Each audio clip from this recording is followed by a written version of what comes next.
We got the legend, the guy that's been shaking and baking and connecting the dots all over the years for over 30 years in the game.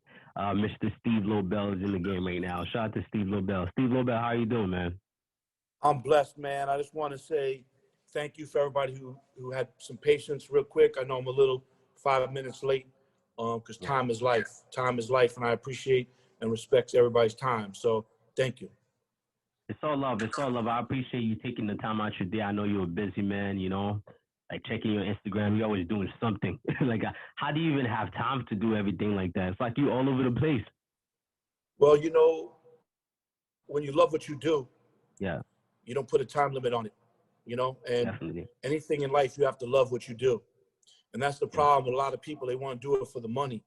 You have to do Mm-hmm. it for the love and the passion. Right now, it's Saturday. I'm at my treatment center. Opened up a treatment center in California with Wow. Scott Storch for Wow. drug and alcohol addiction. So I'm over Wow. here. I'm gonna leave over here, go to one of the dispensaries that I have. Wow.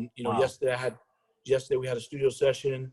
Day before we had a studio session. So when you love what you do, you just make it happen. And I'm 55 years old. I just turned 55, man. Oh, So that's crazy. I'm Happy, getting happy inspired. belated birthday, man. Happy belated birthday, for Thank real, you. for real. I know I don't look Like, 55, but I'm here to inspire and motivate all everybody who's trying to make it in life. definitely. One thing I noticed about Canada, right? Not a lot of people know about Steve Lobel. They don't know a lot about the history when it comes to hip hop. And I was checking that you already connected with Toronto rappers. I seen that you did a little interview with them back in the day. So I guess Toronto rappers was kind of somewhat trying to introduce you to the Canadian market, especially to the hip hop scene, the young hip hop scene. I know like the older heads might know who you are. Like, are you able to give us a little bit of introduction for the people that's watching right now? Let them know what you've done and a little bit of background information about you. Yeah, well, I want to touch on this. I don't think everybody in the Zoom is from Canada. Yeah. I love Toronto. I love Hmm. Canada. I toured Toronto. I toured Canada with Beyonce and Sean Kingston Wow. years ago. I've been coming to Toronto for the last 5 years. Wow. Coming out there and speaking. Coming out there for the OVO Fest. Going to Chinatown and eating. Going to the Hmm. Adidas store. I've been coming to Canada, Toronto. I love it. It's like New York for years. And for anybody who's on here who might not know me, Yeah. I try to let everybody know who's young. It's deeper than my Instagram, and everybody when they see me like, yo, we working. My name's Steve Lobel. It's not we working. We've been working way before social media, and I've been in Facts. this game for 30 years. And a lot of young people who want to learn about the business, they do their homework about the coaches, and I'm one of the coaches. You need to know who's Definitely. behind the scene making the moves. When Nipsey passed away, a lot of the millennials knew how I was because they knew that I discovered Nip. Yeah. Yeah. But Definitely. to give you a little resume, I started in the music business in the '80s with Run Wow. DMC and the late great Jam Master Jay. Wow. I worked with Fat Joe. I introduced Fat Joe to his wife. Big Wow. Pun, rest in peace. Big Pun, rest in peace. Um, the Beatnuts, MOP. In the Midwest, I worked with the Dayton Family, Bone Thugs and Harmony, Three Wow. Six Mafia, Easy E, rest in peace. Mac Mall from the Bay Area, the Loonies from the Bay Area. I worked with Burner. Um, Drew Down from the Bay Area, the Loonies, the Outlaws, Tupac's group I managed. Scott Oh, you Storch used on to. his last Oh, wow. That's Scott crazy. Storch on the last 4 years right now of his comeback. Nipsey Hussle, Yo, I you've been discovered working. Nipsey. Yeah. Worked with Sean Kingston for a long time. IAS Man, Soldier Boy, Common Sense, which you guys know is Common. Wow. I'm sure I'm forgetting people. I worked with a lot of people, put a lot of collabs together, consulted a lot of people. I'm in the cannabis business with cookies right now with Burner. I have a treatment center with Scott Storch called the Heavenly Center. I'm been deep in this game for 30 some odd years. Wow. Wow. Yeah, I hope you guys paid attention to all these names he was dropping. They're not no local cats, These guys really like help these cats became the who they were like back in the day. You know what I mean? That's one thing I respect about you because you've been in the game. You've been doing your thing. You respect the culture. It's not about the money for you. From what you said, from the people that you've been able to connect with, especially way in the past. Like, you know what I mean? I just been in the game for about 10 years, but you've been working with Tupac, you've been working with Biggie, with something I very much admire. One thing I realized about this culture, as hip hop heads get older, they don't get their flowers. It's like they has been their old heads, you know what I mean? But me, I respect the old heads because they've been there, they've been through it, they know the game, they know all the ins and outs about the game. So I really respect you, and I want to give you flowers while you're here and honor you as a great creative in the game. You know what I mean? Yeah, no, I appreciate that. I try to tell people that, support people when they're here. Tell them you love them when Facts, they're here. facts. I'm opening up a hip hop museum right now, slash Wow. dispensary, slash studio. And I'm not going to make murals of people who passed away. I'm not going to follow the trend. I'm going Yeah, to do murals of people that are alive right now.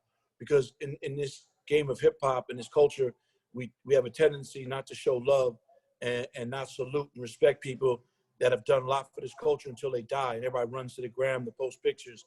I hate that, and I'm guilty of that sometimes. But when I see people that have been doing it as long as I have and they're still doing it, I let them know that, I love them, I respect them, I salute them. So all the young heads that want to say, he's an old head or this one's an old head, we have knowledge. We've been through a lot of things to experience. We have so much knowledge to give you guys back and mentor you. Russell Simmons is my mentor. My father's my mentor. So it ain't because someone's an old head. People don't even think I'm 55 years old, so I don't look like that. I'd rather have an old head mentor me and give me advice than a young head who's dumb and stupid. You understand? And yeah, it is about the youth right now. And there's a lot of young, talented people out here. But if you really watch what's going on, these young artists are getting locked up or getting killed, you know? So at the end of the day, look at an old head to try to mentor you and help you and guide you. definitely, definitely. You right about that. And I just had before you yesterday, I just had a conversation with Jay Prince, and he was saying the same thing. You know what I mean? He's been to the game. He's one of the most respected cats in the game. So you guys both align, have the same message. Yeah, Which I just really so you respect. know, Jay Prince is a legend from down south and a legend Yeah, overall. I know him and his kids. I used to work with Tony Draper from Suave House, who's a legendary independent label from Texas, who had 8 Ball MJG and Mr. Mike and Teeler in South Circle. So, Jay Prince will tell you about Tony Draper, another great guy. So, to all the young people out there, just do your homework on who's who and who can help you and who's still relevant. See, I'm a dinosaur, but I'm yeah. But fossil you fuel real, because I stay relevant. yeah, That's the key thing. definitely, And to stay relevant definitely. is hard. And what really kept me relevant now in this game is being involved with the dispensaries with cookies with Burner. So, that's, I always liked old heads in my life when I was young because it teach me and educate me. Definitely. Definitely, which I definitely respect that. Just to move on with the questions that I have for you today. And also, if anyone's watching right now, if you guys have any questions, the chat is open. You can send in your questions, and I'll definitely be able to ask them some of your questions as well. And also, we're doing a big giveaway for We Work in University. So whoever Yeah. engaged the most will get a 1 year of We Work in University, which teach you about the music business with from all the cats in the game. And you also be able to win a book bag as well. So make sure you guys send in your questions. All Yeah, right, just so great. you know, we created an online college called We Work in University, and we have 75 modules with some of the best people in different aspects of the music business. Yeah, I'm not in the music industry. I'm in the music business because it's a business, and we're giving away a year subscription in the backpack. And anybody who got We Work in University as a student, they're learning so much. We got Charlemagne the God, Gary V, choreographers, mix engineers, producers, songwriters, publicists, A&Rs, managers, some of the best in the game. So, what we're giving away today is a blessing. And again, this business is about it's business, and you got to learn knowledge about this music business because a lot of people don't know about publishing, they don't know about management, they don't know about A&R, they don't know about booking agencies. They yep, just know about trying to look cool for Instagram and throwing a video up on SoundCloud or on YouTube. And it's deeper than that. It's a business. definitely. You're definitely right, which I'm going to touch on a couple of these topics that you mentioned. So just to go into my questions, uh, I know you started in the game working with all these cats. Like, how did you really pretty much started being a manager? What made you decide, you know what? Because I'm sure back in the day, was it that's when hip hop had just started? Like, why did you want it to get into management? How come you never choose any other like music genres to jump into? I'll be honest with you, I'm self-made and self-taught. I didn't know what I wanted to do. You know, I was a young kid and I started raking leaves and shoveling snow, delivering newspapers, started working in restaurants. And then I just started hanging around Run DMC and I was carrying Adidas bags on tour, Wow. you know? And then I got a job at a record label doing street promotions and radio promotions and retail promotions when there was radio stations to go to and retail stores to put up posters and drop off promo tees. And then, Wow. you know, years later, I became a manager. And just anybody trying to be a manager out there, it's a full-time job. You're a high-paid babysitter. You're a Wow. psychiatrist, a therapist, a loan Definitely. shark. You know, management is not easy. A lot of people don't salute the managers. Recently, managers, the last few years, are getting their props. So I didn't know what I wanted to do in life. You know, I didn't graduate from high school. I just didn't know what I wanted to do. And I believe in God, and God directed to me where I'm at. And that's how I really started. Okay, dope. I really love the answer. So let me just look into a couple questions I see everybody's sending right now. People are going in the chat. They want to know a lot of questions. So let me just pick one of them and ask you. Uh, one person said, how can Canadian artists break into the States? Listen, you know, when I was coming to Toronto and doing my speaking engagements, that was a lot of those questions that Toronto artists or Canadian artists were saying. Listen, there's no such thing no more. We're in a global world, internet. Power of the internet. You could be in Canada and break in Japan. You could be in Japan and break in Australia. You understand? So there's no such thing no more. Because of YouTube and because of Spotify and because of TuneCore and all these other things, you could break anywhere. But if you just want to break in Canada first and do it that way, you got to get the support from all the local DJs, the radio station, the streets, the influencers, the power players. But I wouldn't even look at just breaking in Canada because it's very hard to even break in your own city, no matter where you're at. You know, these days the fans know about you before the record labels. So Definitely. you got to use the power of the internet, man. You know, it sounds cliche, but you got to use the power of the internet. Someone could be from Canada and break in New York. Someone could be from New York and break in Atlanta. So those days are over. Definitely right about that. And also, what advice would you give an upcoming artist coming up without a manager and don't have any back support? What would you direct that artist? You know, any upcoming artist or any upcoming writer, songwriter, producer, anybody, you know, believe in yourself. You know, I get 9 no's to 1 yes. I go with my gut. A lot of people told me Nipsey was never going to blow up. We went with our gut. At the end of the day, you know, be yourself. Be innovative. Be creative. Don't follow a trend. You know, be yourself. Let me know if you want to watch the fight. You know, be yourself. And just be creative and create your own music and your own sound, your own image, your own look. There's too many people out here trying to be and act and look like every other artist. That's the problem. They're not setting trends. They're following trends. You know, I'm a leader, not a follower. You know, I'm a leader, not a follower. You guys need to be leaders. You're definitely right about that. From somebody that has a lot of experience like you, being in hip hop and seeing the transition from different like sound coming in from the hip hop. There's the mumble rappers, the lyricists that came. How do you feel like hip hop has changed over the years, and where do you think it's going now? Like, especially with this whole internet era, like, what's your take on that? I mean, I feel like the music business is the wild, wild west right now. Anything goes. Because again, if you don't like Migos, you don't have to listen to them. You go listen to J. Cole. You don't like J. Cole, you go listen to Snoop. You don't want to listen to Snoop, you go listen to Nip. You don't want to listen to Nip, you go to listen to Kid Laroi. You don't want to listen to Kid Laroi, you go listen to Tory Lanez. You don't like Tory Lanez, you go listen to Drake. You don't like Drake, go listen to Beyonce. You don't like Beyonce, you go like Chloe and Halle. You know, there's so many genres of music, so many different types of platforms that you can just now, it's not forced down your throat. Like in America, all you would hear on the radio is the same music of the artist over every hour. And they would push that in your head and you wouldn't even know what other rappers are out there. Now, because of the power of the internet, you know, you can pick and choose who you like and who you want to stream, who you want to listen to. So, you know, it's teach his own right now. Everybody has an opinion. If you don't like this, you like that. You don't like that, you like that. So, again, I feel it's the wild, wild west. And I feel the people who are building their legacy and worrying about their legacy and trying to build their career to really be a brand, they'll outlast the people that are going to come and go. Yeah, you're definitely right about that. And also like you said, so Wild Wild West, it's an open gate for everybody to get in. Because back then, like if your music was in Best Buy, you couldn't buy a CD, then nobody would pretty much hear about you unless you're in the street hustling the bootlegs. Like, how do you feel about everybody's trying to be independent and against the labels? And do you suggest artists be open to signing to labels as long as the deal is right for them? I mean, look, a lot of people now are trying to say fuck a label, right? Yep. Yep. And they want to do it independently.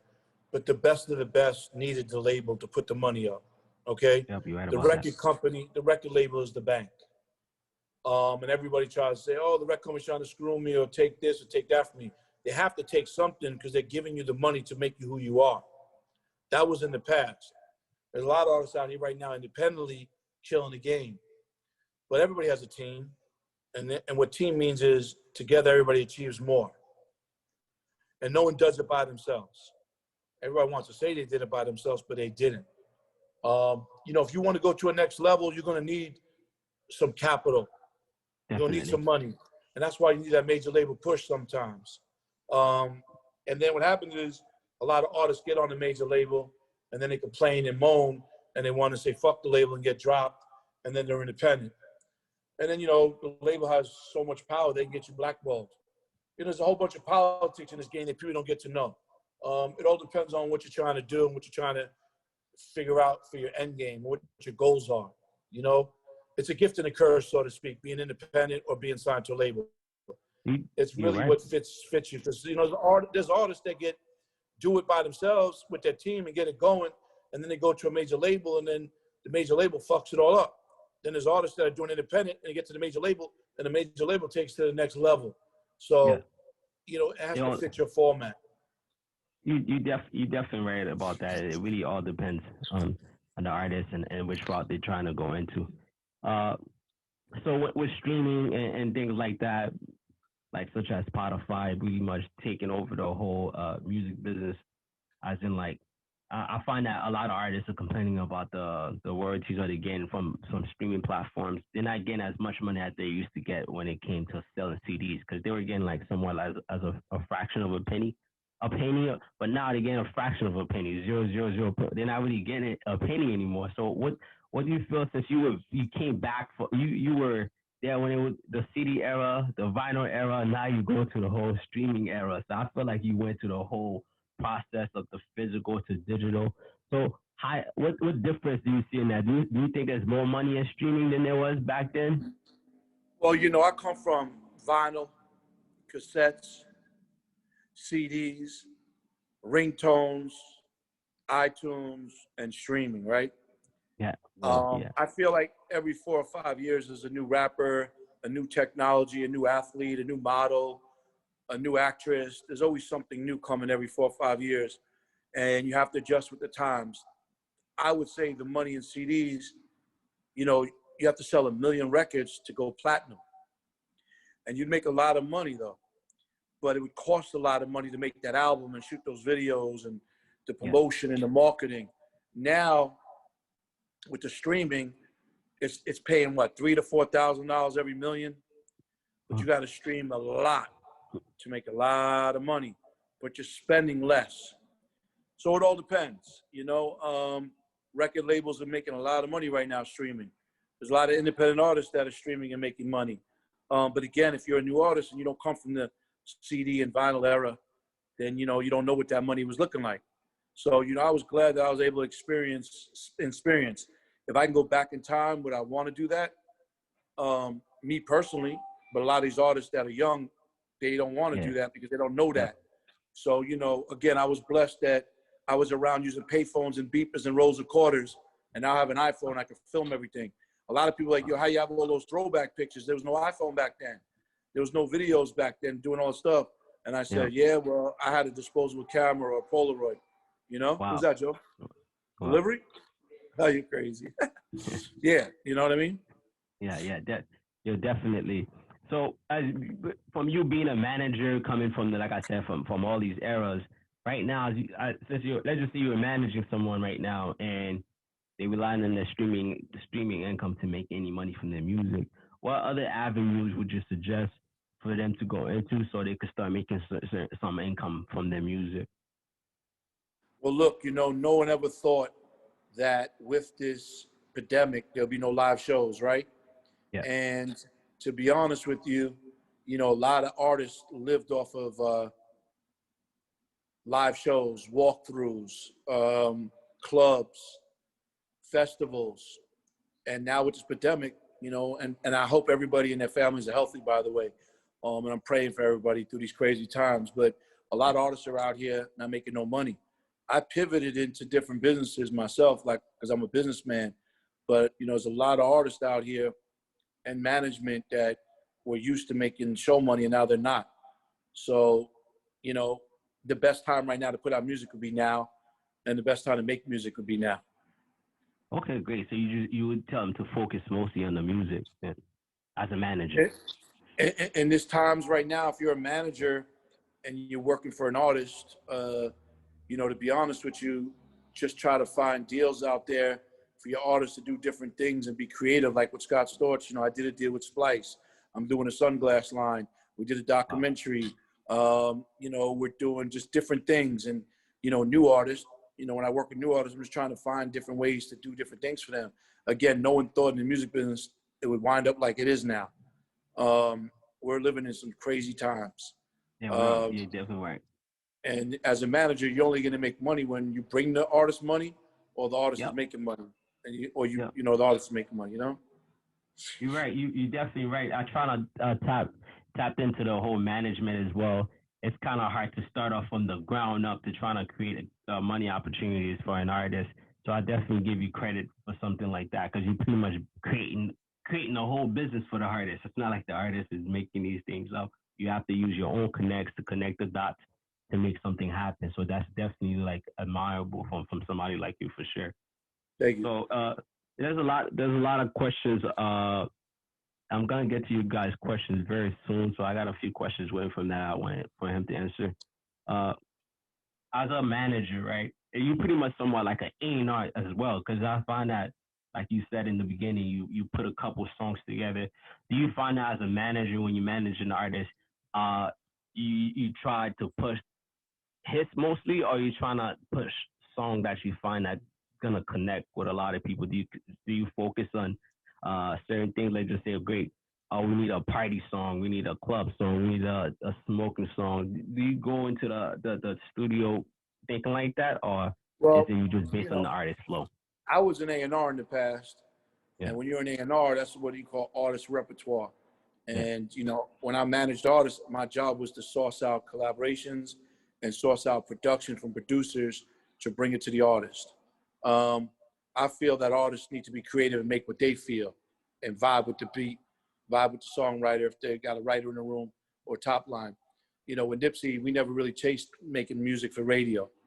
yeah, Now managing Scott Storch, who's a producer, and I bring in, you know, the youngest, hottest people that are coming up. I always ask the A&R or the manager or the artist, like, what type of tracks you're looking for. okay, And they'll say stuff, but when they get in the room with Scott, it's different. we let them know, like, yo, just let's create music. Music Yeah, is music, man. You can't just go in there trying to say, oh, I want an up-tempo, I want a mid-tempo, I want a ballad, I want this. You know, yeah, sometimes less is more, quality over quantity, you know? So if you're a real true artist, man, you just vibe with that producer or that music or that track, and you just make great music, you know? yeah. Definitely, that's a very dope answer that you said. You can't Just force follow. an artist. Yeah. You can't force an artist how to make a record. Yeah, you're definitely right about that. And just to follow up on your answer, you said artists having songwriters in the room to help them write their song. What's your take when it comes to like ghostwriting? Do you suggest artists to tap in with a ghostwriter to come out with some great music, or do you expect for them to just come out with the song themselves? I mean, to be honest with you, like I never managed a producer, so when I started working with Scott Storch and brought him back on his comeback, which has been a major comeback. You know, a lot of times the A&R, the manager, like, hey, you guys got any writers or top liners or songwriters? I'm like, that's not our job to bring them in. But sometimes some of the best music is made when you got a bunch of songwriters and they're helping the artist.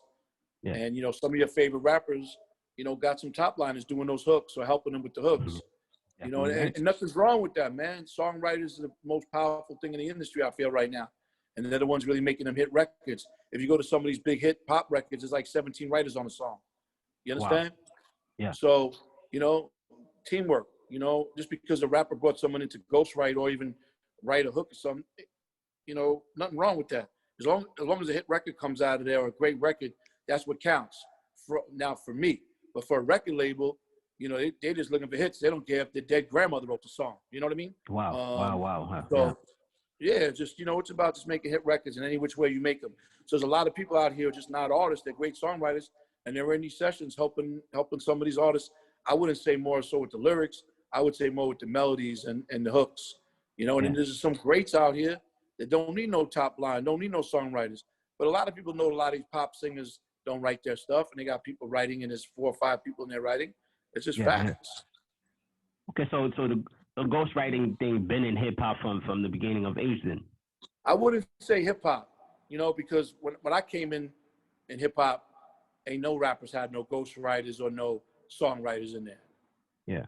In the last, you know, for me, everybody I worked with would never do that. But now that I work with Scott as a producer, we want to make sure that we can hit records out of it. So Yeah. whoever Right. got to be in it, to write them songs, that top line, that's all that matters, my brothers. All we care about. You're right about that. And what would you say is the quality of a good song, of a good music? What make a song stand out, like make it a Um, hit? it starts. Listen, so a lot of wise men told me once, you know, as much as some of these producers are crazy, they said, Steve, the producer can be crazy as they want. It starts with the music. A song starts with the music, and then it starts with then it comes to the melody and that hook, Mm-hmm. and then the lyrics. You know, Okay. so to me, I feel like I still got a great ear, and when I press play on a record, I know right away it's that vibe. It's all about the vibe. It's all about the And vibe. Okay. you just hear it to me, and I'm usually right. You know, look, Chloe and Halle, the record "Do It" is nominated for a Grammy next year. Scott Storch produced it. As soon as we heard it, and they laid their vocals, it was a vibe, and it blew up on TikTok. You know, this Kid Leroy Marshmallow record that Scott did. As soon as we heard it, you know, we did it. It's a vibe. You know, like you just know, man. You know. When I first heard Nipsey's music, it was a song called "I Don't Give a Fuck." It was in 2004. Yeah. All right. You put that record, you put that record on right now. It's timeless. Wow. It's like it was just made last year. So anything that can be timeless is great music to me. I'm not with that, you know, shit that lasts a year and it's gone. You know, Yeah. Yeah. some Yeah. quick, bang, bang. Nah. Yeah, so just talking about Nipsey, RP Nipsey, which somebody I really look up to, just the way he thinks. You know what I mean? As a rapper, you always think about investing and diversifying his portfolio. You always talk about energy, the people you surround yourself with, which I feel like is really needed when it comes to like hip hop and how you move and things like that. One thing I wanted to ask you, like, how did you and him start connecting from Nipsey being a straight gangbanger that be in the streets banging and you managing? How did you guys connect? That seems such like a weird Yeah. like Well, connect, you know? you know, you can go Google all this stuff. You know, there's Yeah. videos of me and Nipsey at this Fantasy Factory skateboarding, and I took him to Cali, you know, 13 years ago. He named me Maniac Lobel because I'm a maniac and I work hard, and it's facts. And you know, Nip was the smartest artist I ever worked with, and I Wow. worked with a lot of artists. You know why? Because he always wanted to learn and educate himself. You know, in the beginning, everybody Definitely. told me I was wasting my time. He looked like Snoop Dogg. He's a rolling 60 crib. You know, he looks like Snoop Dogg. But the only thing that ever changed about Nip was the size of his clothes. Yeah. Nip was a businessman. He always wanted to educate, learn, um, and do other things to create business. So you know, he was that guy, and you know, he's the same person, man. He came in the game gangbanging. He passed away gangbanging, unfortunately. But you know, I feel like now he's bigger dead than alive, which is sad, because I think a lot of people got on to him when he died, or like 2 years ago before he died. They didn't really watch that whole grind, and that grind started in 2004. You know, so you know, he's just a very educated, smart guy. He was special. He was different, man. But a lot of people didn't believe in the beginning, and they told me I was wasting my time. The music sucked. He looked like Snoop Dogg. But I went with my gut. And you know what? Like I said, everybody jumps on the bandwagon after you do the work. Or, you know, a lot of people don't go with their gut, and they Yes, want to I go on agree. what's relevant. Nah, I don't do that. Yeah, you're right. You're right about that. And just to follow up based on a statement you said, I do notice that when a lot of artists, especially hip hop artists, whenever they passed away, they usually become bigger than what they were before when they were alive. So why do you feel like record labels tend to push rappers when they die more than when they are alive? Especially Pop Smoke, he's out here doing billions, 1 billion streams than he ever did when he was alive. So what's your take on that? Well, look, man, Pop Smoke, man, we were supposed to work with him the day before he passed away with Scott Storch. You know, he's bigger dead than alive. King Yeah, Von is King Von is bigger dead than alive. yeah, It's fucking sad. Tupac, Tupac was big. Now he's dead and he's still fucking huge. word. Um, you know, a lot of these people who work in these record companies, man, they don't give a fuck. So if someone dies, they're just gonna exploit it and try to make as much Wow. money as they can. They don't give a fuck, and it's sad. Um, and to be honest with you, like that's when I go back to saying, why don't we support people when they're alive and stream their music and book them and do shows and fuck with them? But as soon as someone dies, they gotta go platinum in heaven. Shit is fucked up. Hey, I, you're I right. never got it, never understood it. You know, I came in the game through Jam Master Jay, rest in peace. I worked with Big, doing that Bone and Biggie collab. I worked with Pac with his group, The Outlaws. I worked with Big Pun with Fat Joe. Scott just did a record with Polo G with King Von before he passed, not knowing he's gonna Wow. pass. Like, Wow. bro, it just fucked up, man. You know, and again, you know, Nipsey, I felt like he wouldn't have went platinum if he didn't die. You know, but you know, we're living in a fucked up society, a fucked up world that people will recognize someone when they're dead, but not when they're alive. They won't give people their credit or their roses or flowers or tell them they love them or like them or fuck with them when they're alive, unless you're a diehard real motherfucker. Everybody's just jealous or intimidated or they don't want to see the next man win. The next man's success is just good for my success to make me get more motivated, you know. But I'm not a hater. There's a lot of people out here hate. So, you know, now all of a sudden, a record company's gonna make all this money off Pop Smoke. The guy's dead, man. What does that mean You're now? right. And you know what? To touch on that, like, you know, I'm scared of death, and you know, I'm getting older. And you know, at the end of the day, we got to make the best of every day we live. If our mother's alive, our father's alive, our brothers and sisters alive, our loved ones, tell them you love them. Spend some time with them because they're the ones going to be there for you when shit gets, you know, hot. And you know, and live your life, man, because tomorrow's not promised. You just never know. And for the younger generation, man, they're just getting locked up and dying left and right. And it's sad, man. These guys are not even, you know, adults yet, so to speak. And there's so many people just like having kids and then they're getting killed and leaving their kids around. There's so much hate and jealousy, man. It's fucking sad. Yeah, you're definitely right about that, and that's the reason why, like, I wanted to give you flowers while you're alive. You know what I mean? I respect what you do for hip hop, for culture, and you deserve to be in the Hall of Fame. You know? I appreciate it. Right. You can go YouTube stuff. Me and Nipsey 10 years ago. You can go look at interviews of me talking the same stuff. One thing about me, I stay consistent. I don't jump on bandwagons. Everybody knows me. I'm an Adidas, a nice watch, a white tee, a sweatsuit. Um, you know, you go look at my Instagram, which is we working, and you'll see some crazy throwback pictures from the 80s and the 90s. We've been doing it, and we're staying relevant, and that's the biggest thing. And we're Right. here to give back and stay consistent. And you know, I'm a giver, not a taker, man. I try to open up doors and help people and mentor people. You know, it's all about, you know, giving people knowledge and so on and so forth. So, and again, you know, I want to appreciate you for having me on this. And this is the type of shit I do, man. I go out and speak when there's no pandemic. And if I can, I go speak. A lot of people just get caught up, man. They want to talk to the artist direct, or they're trying to, you know, chase an artist. The artist ain't going to put you on. It's Yeah. the coaches out here behind the scenes like myself trying to look for the next songwriter, producer, artist, or help. You know, but everyone wants to run to the club because they heard this artist could be in the club, and they're gonna go there trying to get close to the artist, and the artist gonna act like funny style and not want to take a pic or shake hands. And that's why motherfuckers need to stay humble, man, because everything goes up must come down. You're definitely right. You're definitely right about that. You're definitely right about that. Just to ask you a question before I forget. I find that when it comes to this business, talent doesn't really matter. It's pretty much about who you know that could cut this check. Do you think talent matters this in this era? Is always it's really just about who you know in this music Well, business? this is a great question, man. To be honest with you, and I appreciate someone to this man is dropping gems. Get to know my name, Steve Lobel, if you haven't, and maybe you should Google that. But I appreciate that. Um, it's not what you know, it's who you know, first of all, in life. Yeah. Okay. And success is not just money.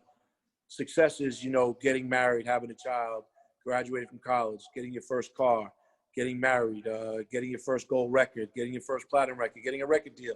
Success comes in different forms. To me, I love true talent. I'm not with the gimmicks. I'm not with the overnight success. I'm not with cheating the game. I'm with the marathon, not the sprint.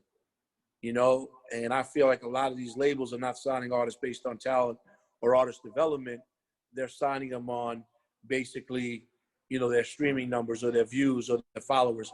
And to me, I think that's all corny, you know. But again, that's just me. I love talent. I love listening to great songs and great producers, great songwriters, and great artists, and just seeing someone who's original. And if you notice, you know, look at Lizzo when she came out, different, and she blew up. Yeah. You know why? Because it was talent, and she was signed to a label for a long time. So that's how I live my life. You know, of course, personality helps, swag helps, loyalty helps, integrity helps, and hard work and work ethic. You know, a lot of artists, they don't want to work as hard as me, and I'm 55 years old, and he's 22. You get it? So, Yep. you know, those are the things that I need in my cookbook to work with an artist, and especially integrity, because a lot of artists, you help them out and then they get amnesia, you know? Yeah, And they you're forget right where they about. come from. They forget where they come Yeah. from and so on and so forth, you know? Yeah, you're right about that. You definitely telling the whole truth out here. Since artist development is pretty much dead when it comes to record labels don't spend. I feel like back then record labels would spend a lot of time to teach artists about the game and actually help develop the artist. Do you find that A&Rs these days for the artists that are watching right now or the managers, do you find that A&Rs from record labels are mostly focused on the metrics and the Instagram numbers and the Spotify streams, YouTube views to sign artists? Or do you find that they also look at the talent and how they could make the artist a long-term artist more than a one-hit wonder? Well, hold on. Let me just unmute you. Your thing is on mute right now. You might have to unmute that. Let me see if I could do that for you. There you go. Okay. To me, you know, 7 out of 10. 7 out of 10 are not looking, you know, 7 to 10 are looking for those metric numbers and all stuff. The smart ones are looking at the ones that are going to be around for longevity and building a legacy. Yeah. I see there's a bunch of people in here. How many of you guys heard about me before we did this? I would like everybody comment. How many of you heard about me? Comment. Okay. Yeah, how many have you heard about? Yeah. Yeah, I did. I have. Okay, cool. All right. Yeah, no, because the shit out of you. I see that, and I appreciate. You know what? It's about researching anything, because you guys are living in a world right now. You can Google anything, and there's a lot of people out here are frauds, and they're telling people they're gonna do stuff for them and taking their money, and they really can't.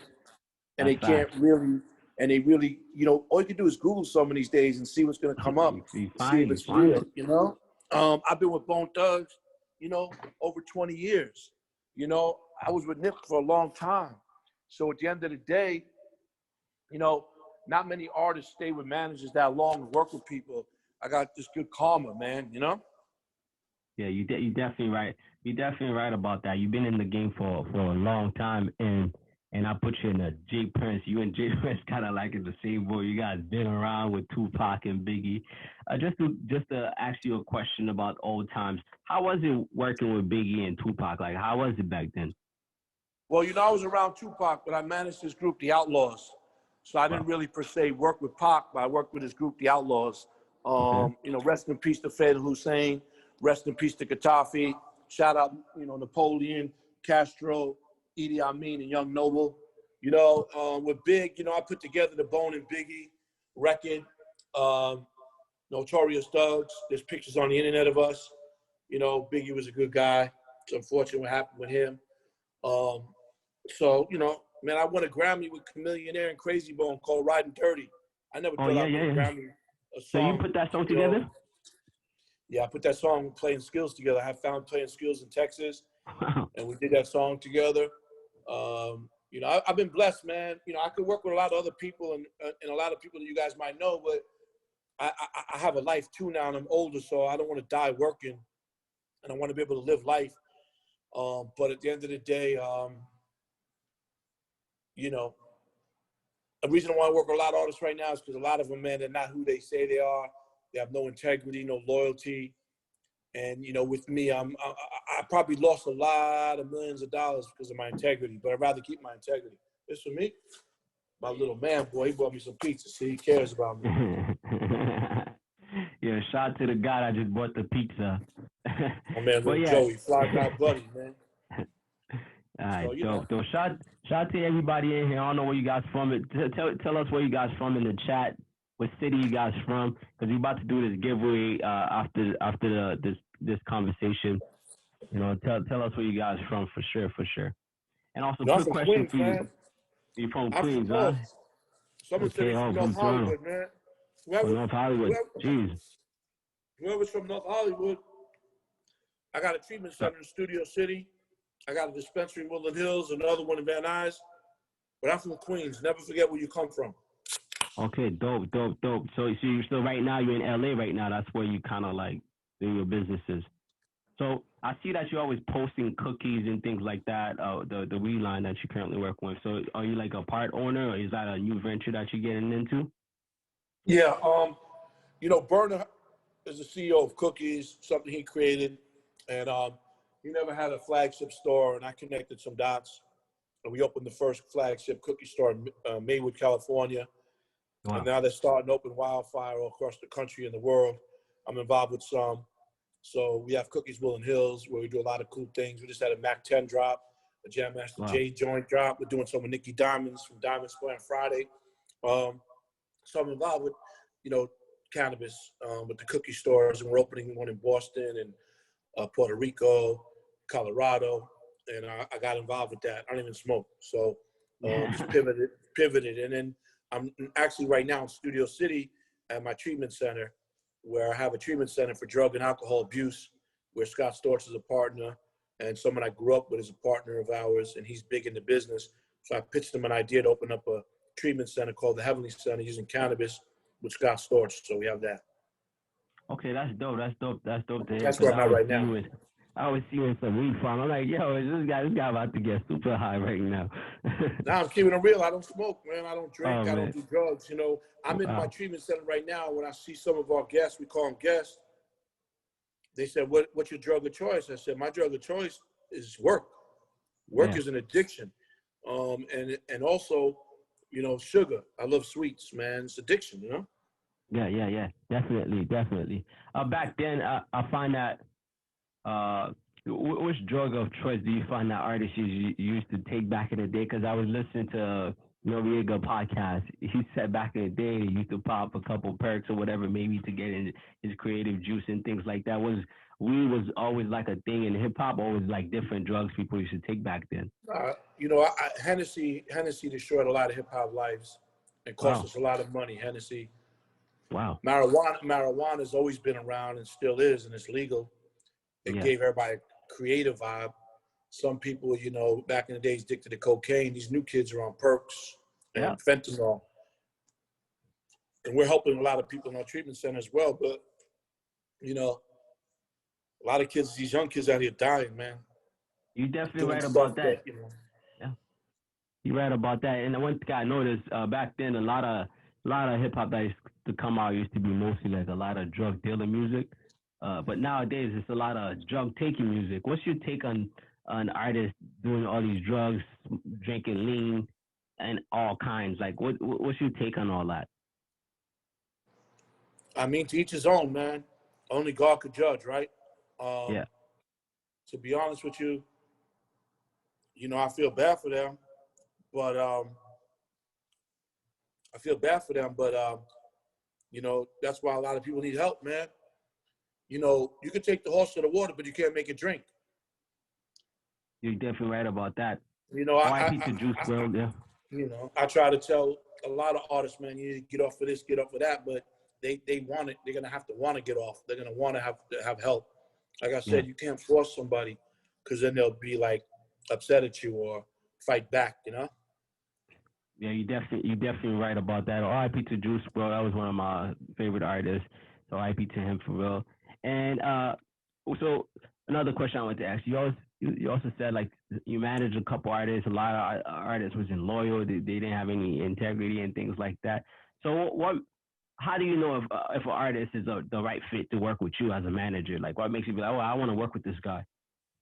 I mean, you don't know. You got to get to know someone like you get to know your wife or your girlfriend or your friend. You know, like there's so many people out here disloyal to people when the shit hits the fan or snitching on somebody, or you know they start off working with you and they down with you, and then someone gets in their ear and they get manipulated.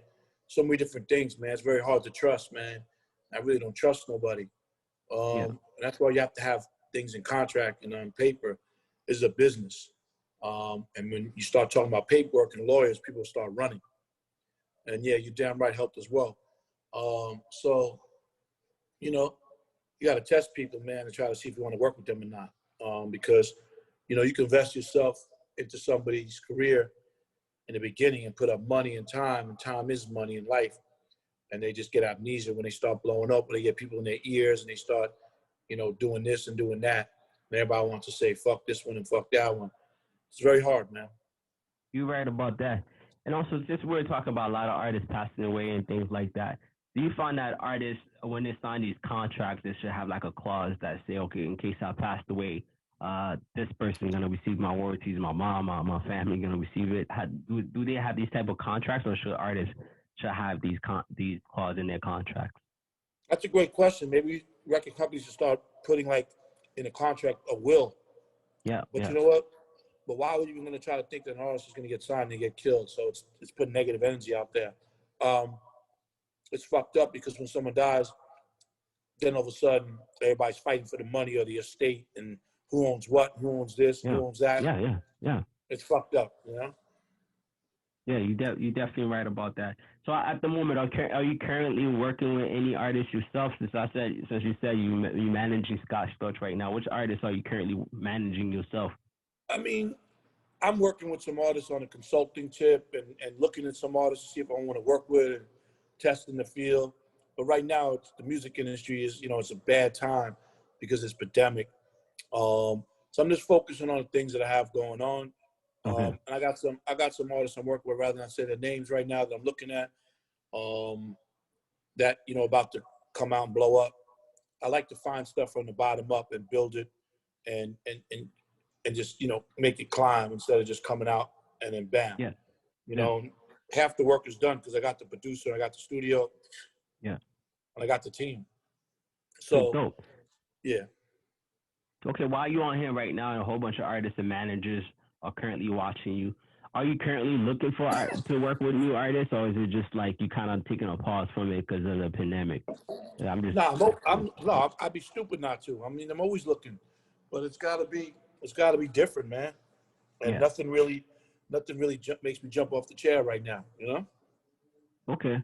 Okay. And any Sounds artists good. out there that's trying to, you know, submit their music to people to listen to, make sure it sounds right first. It's all about the sonics first, man. Just make sure that music is right and invest in the music and the mic and the studio. Make sure that sound is right first. You know, when it comes on, that production sonically sounds great, you know? Yeah, you definitely right about that. And what's your take on the artists? 'Cause a lot of artists ask me for your email. Like I'm not just gonna give you this guy's email. So I mean, what's your listen, see, but let me tell you something. See, this is where common sense comes in.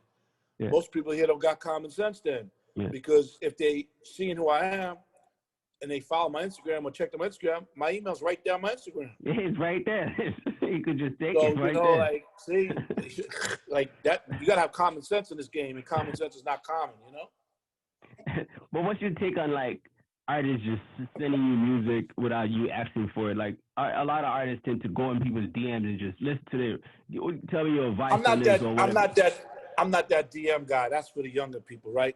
Yeah, You know, if I see something in DM, I'll open it maybe, but I'm not that savvy for that.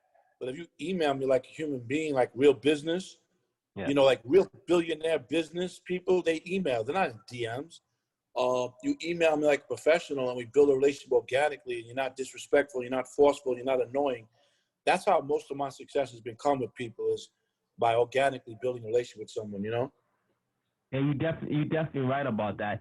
And one guy was getting at me because I bought a cameo from you because you on cameo. But what I was trying to show people, I was trying to build a relationship with you because I don't know you from the work. The best I could do is support whatever project I see that you're doing. So to build my relationship with you, so I bought my cameo from you.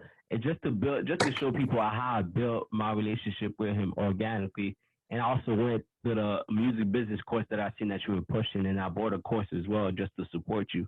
I find that a lot of people gotta show support first before they even trying to build connection because you were in the game for a long time. I can't just ask you for service out of nowhere. You know what I mean? I appreciate that. Sometimes I say to people like, don't hit my phone, if you want something, don't bring no opportunities to me. It's a Yeah, two-way yeah, street. right. One hand wash the other, two hand wash the face. Yeah. And everybody just wants it to be one way, their way. Only them, me. And it's got to be a two-way street. You're definitely right about that. I only got you for like about an hour, so I'm just gonna ask you a few more questions. If you guys have any questions, drop them on the chat. Drop them on the I'm chat with so you. I could ask. I'm with you. I'm not going nowhere. I'm just eating lunch. Sorry. All right, no problem, man. No problem, man. I respect people's time. You know what I mean? That's one thing I do. Yeah. I gave you my word, so I'm gonna continue my word. You know, all we got is our words. You're definitely right about that. What can you tell us about music marketing and music promotion? Because one thing I realized from when you were coming up, the music promotion was mostly posting flyers, selling the CDs in the streets. But now music promotion and marketing went fully digital. It's the Google ads, Facebook ads, and things like that, and the YouTube ads, and the influencer marketing and things like that. What type of marketing and promotion that you mostly focus on to break your artists? Well, it's so crazy, right? I'm opening a hip hop museum, and about 2 weeks ago, I posted all this promotional product that I saved for 30 years.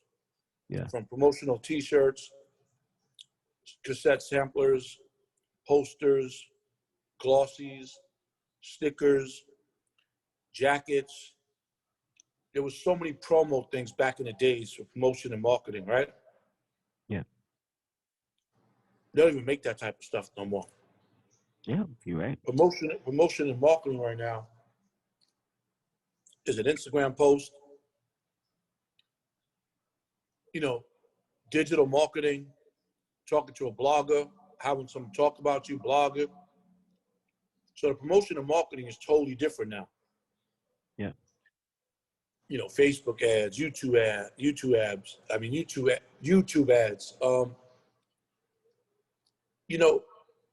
The best way to promote something is have people promote it for you and talk about you. It's okay to promote yourself, but it's better when people promote for you and help you and spread the word. Spread the word and they become your fan or supporter. You understand? Yeah. Promotion and marketing these days is somebody going on Instagram and tell them to go fuck themselves or suck my you-know-what or just stupidity. Yeah. I feel like real promotion and marketing is from the groundwork up, getting out there, hugging people, kissing the baby, shaking hands, building a relationship organically. If I'm going to spend some money, I would spend it on digital promotion, digital, DSPs. But you know what? Good music's going to stand out. I know it sounds cliche, but good music stands out. Great conceptual videos stand out. Hard work stands out. And just doing some different creative stuff that's going to catch someone. Look, every day you got to catch up on something else. Now there's TikTok. Artists are breaking on TikTok. But guess what? The song is breaking on TikTok. You don't even know who the fuck the artist is. You know who the song is. How crazy is that? Like, so where's the brand? Where's the branding and the marketing? People are blowing up a song on TikTok, but it's just the song, not the artist and not who they are. And that's why it's like the Wild Wild West, like I said earlier. Yeah, you definitely right about that. I feel like the internet has really make it very Wild Wild West music industry. Look, J. Cole, Kendrick Lamar, Nipsey Hussle took over 10 years to really break, Wow. Yo, I just hope you guys are hearing this. A lot of artists I'll be trying to work with or in things like that, they always trying to blow up right away. They always ask, "Well, how come there's no traction? How come?" Things take time. They took me over 10 years just to connect with somebody like you. Just for me to study the game to know who did this, who did that, what this guy's about. How can I connect with them? It took me time because you have to know the game. You're not gonna know the game within a month, within 2, 3 months of time. You know, it takes a lot of time to actually know what you're doing. So you're right about that for sure. Yo, you So get nine no's. I get 9 no's to 1 yes. I plant my seeds years ago to get the fruit. yeah. Any greatness takes time. You definitely right about that. So, what would you say is the most difficult thing about you being a manager or A&R? Like, what's the difficult thing for you? Well, being a manager is a full-time job. It's really 25/8. And I've been a psychiatrist before, a therapist, a loan shark, babysitter. Well, There's a lot of pros and cons and gifts and curses with the management. In A&R, trying to find an incredible artist, trying to find the right song or the right songs or the body of work or the chemistry or the collaboration of the producer with the artist, create a sound. Nothing's easy. Management and A&R and being an artist and being a producer and being who you are. Nothing's easy. Everything's hard.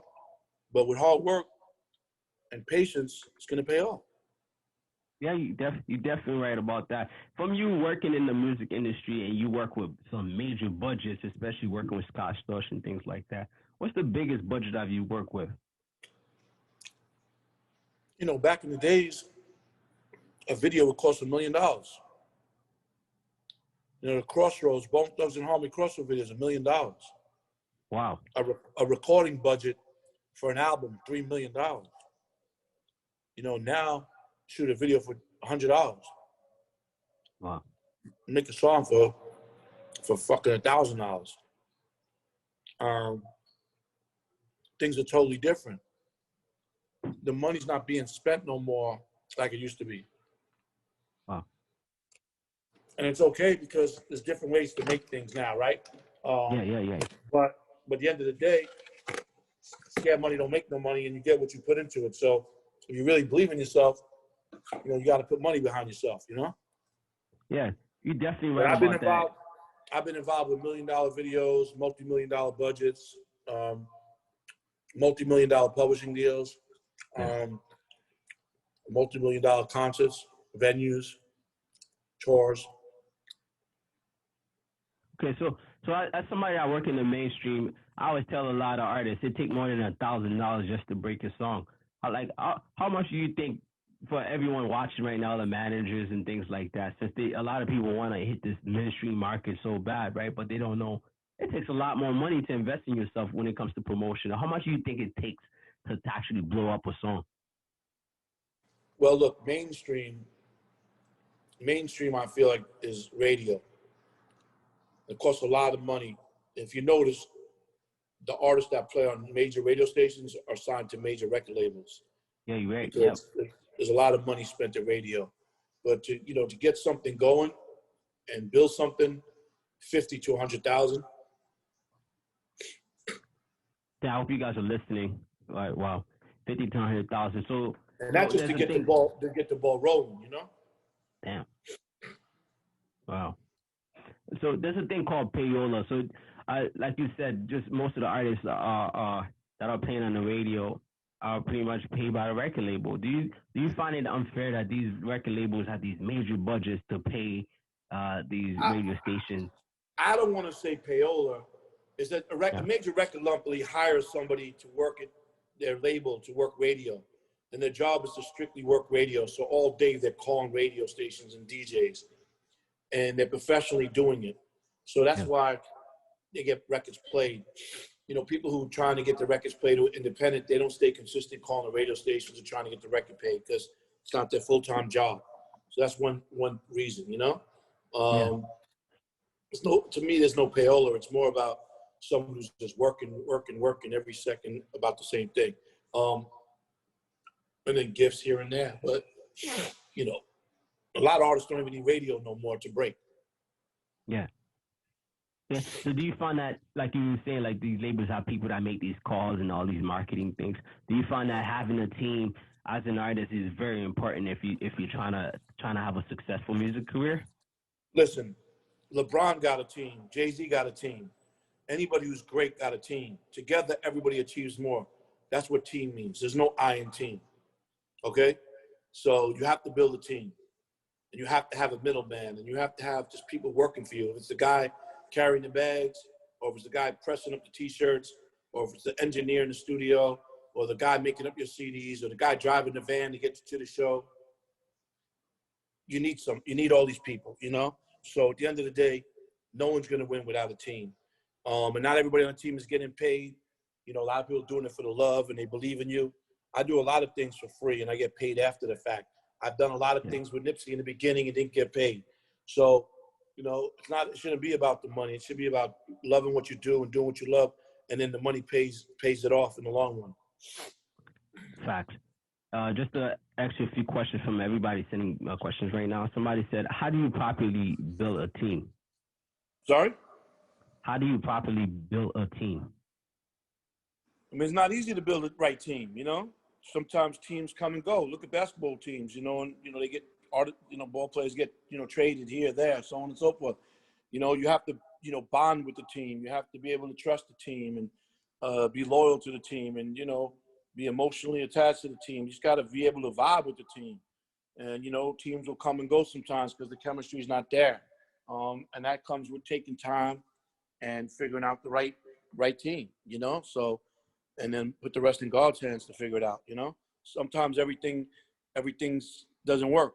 And sometimes things need to be fixed. And sometimes things just gel right away. You know, it's different Yeah, things, different people, different folks, different artists. you're right about that. Victor been wanting to ask a question, so I'm gonna unmute him real quick to ask this question. Go ahead and ask your question. Hey, thank you so much. What's going on up next? I appreciate you guys having this forum for us to meet, the connect. And Steve, thank you so much for everything that you've been expressing out here and all the knowledge and the experience and still keeping it together. Because I know, like I was saying, mental health, physical health, and emotional health is very real in the industry. And God knows you guys go through and down. So I appreciate that.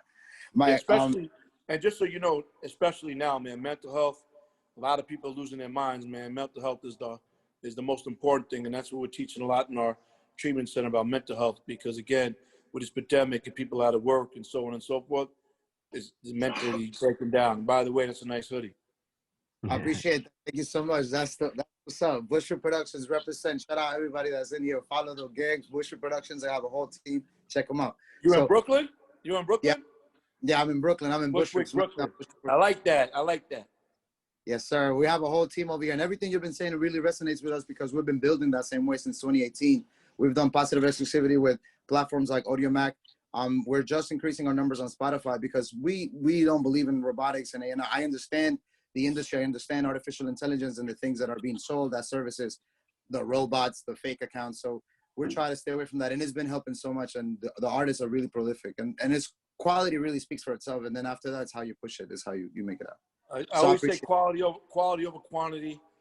And, you know, look, you know, the internet made it that everybody's a rapper these days. Back in the days, you know, there wasn't the internet, so there wasn't a rapper everywhere. There were rappers everywhere, but not every rapper had a platform or got signed to a label. So you just got to outsmart and outwork the next man. Yeah, no, I appreciate that. Yeah, no, it's very true. It's very true. That's why I'm here, because I see that that's how you thrive and other people in the industry like you. So it's very important. You gotta surround yourself with people smarter than you, and you gotta know your strengths and your weaknesses, your pros and your cons. You have to be able to listen and educate yourself on things that you don't know. I speak a lot, but I listen a lot as well. That's what's up. I appreciate that.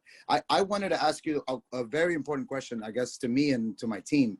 It's in around the A&R field. So there is this sort of like philosophy that because of independent artistry and because of the ability of freedom and everyone being able to get a bag through streams and that possibility, there's sort of like there's teams and very fundamental probably to culture that have positions like A&R positions that that are becoming that the process is becoming diluted because their lack of experience and their lack of, it's like you start a label, you blow up because of the hit single, and then that your cousin becomes an A&R, and no talent is found around that region because of that. And so I kind of had the question, like, do you feel that that's a true fact? And I guess you would connect it how it was before in comparison to now, if you can, what's your take on A&R now? I mean, I feel like there's some great A&Rs out here that are really looking for talent. And then I feel like there's a lot of A&Rs out here just looking for that metric, and that's going to defer who's going to be around, who's not going to be around, And then there's a lot of A&Rs who are dinosaurs, and they want to keep that steady check and the health insurance and that 401k and that expense account, the label. So they find some young guys who are A&Rs who bring them the stuff, and they go look good for their bosses. And then those young guys take years and years and years before they even are known, And then the ones who are out here young, making their moves, trying to, do artist development and look for new talent that have all these numbers, then those are the ones I like to deal with. When A&Rs reach out to me, I reach out to A&Rs. I'm like, yo, what do you got? What's the hottest shit you got right now? And I'll do my homework. And if I like it, then, I'll set up the session and let them get in with Scott. I haven't really found an incredible artist that I think is great. I feel like the artists that I'm finding right now, they're following the trend, and they're not trendsetters. And I like me. I'm the guy who always goes left when everybody's going right. When everybody's going right, I go left. You know how big podcasts are right now? I did that 7 years ago. Go Google when we hang up Live with Steve Lobel with J. Cole. Just look at my podcast I did 6-7 years ago, and people thought I was fucking crazy. Okay? Now podcasts are huge, and everybody's like, oh, you should bring back your podcast. I'm like, nah, I'm cool. Because I don't want to go backwards, man. I'm a trendsetter. Because you know what? I'm ahead of the times, but no one believes in it. And then when you got shit going, they jump on the bandwagon, they believe. And that's why I say I get 9 no's to 1 yes, and I go with my gut. And it's proven over and over. They told me Scott Storch would never come back. He was gone for 9 years on drugs. Well, guess what? Nominated for Grammy next year. Got big records out. Jack Harlow, Ariana Grande, all these records of Scott. and that's it. They told me Nipsey Hussle was whack. He looked like Snoop. And that's why I laugh at a lot of these A&Rs back then, because they all didn't want to sign Nipsey. But as soon as Nipsey died, oh, yeah. So, again, man, everybody's a follower. They're not leaders. I'm confident I'm a leader, not cocky. And I just go with my gut, man, and I put the rest in God's hands. So, Victor, whatever you're doing with Bushwick Productions, don't give up. And someone's going to believe, and God's going to believe, and fuck everybody else. Wow, definitely. Great answer. One thing I noticed, you manage artists and producers and things like that. Right now, imagine Scott Storch. Do you find it easier to manage artists than manage a producer than to manage an artist? Great question. I never managed a producer. When I took over the position to manage Scott, remember, he's a legend. He was around, but he fell off. Yeah. But, he was stuck in his ways, and he was stubborn, like myself as well in my personal life. But he trusted and believed in me to listen to me. And, I was bringing artists, like Roddy Ricch and A Boogie before no one knew who they were. And he was like, yo, what is this, man? I'm like, just listen to me. And they blew up. So we look like geniuses. So every artist that he's been working with, we caught him in the beginning because my ears to the street, and they blew up. So managing a producer, I don't have to go on the road. I don't got to jump on planes every weekend. So it's different. I managed artists for so long, and I spent my life on the road and traveling and in studios. Now, just managing a producer, say, I set up the session, shoot by just to make sure everything's good, get some content, and keep it moving. I don't got to babysit, so to speak. So I kind of like it now that I'm older, managing a producer. So me and Scott, we clicked, and we got all these other businesses. So we're blessed, man. That's dope. I'm happy for you guys. And I think I was reading an interview that you did a while back, and somebody was asking you what you regret or what thing that you wish you did, and you were mentioning you having a wife, having a long-time partner, because you spent so much time on the road, you never really had time for like a personal relationship.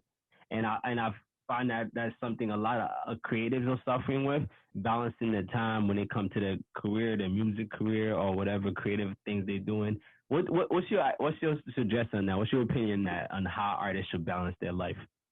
You know, when I do interviews, man, I keep it 100, and I'm glad you caught that.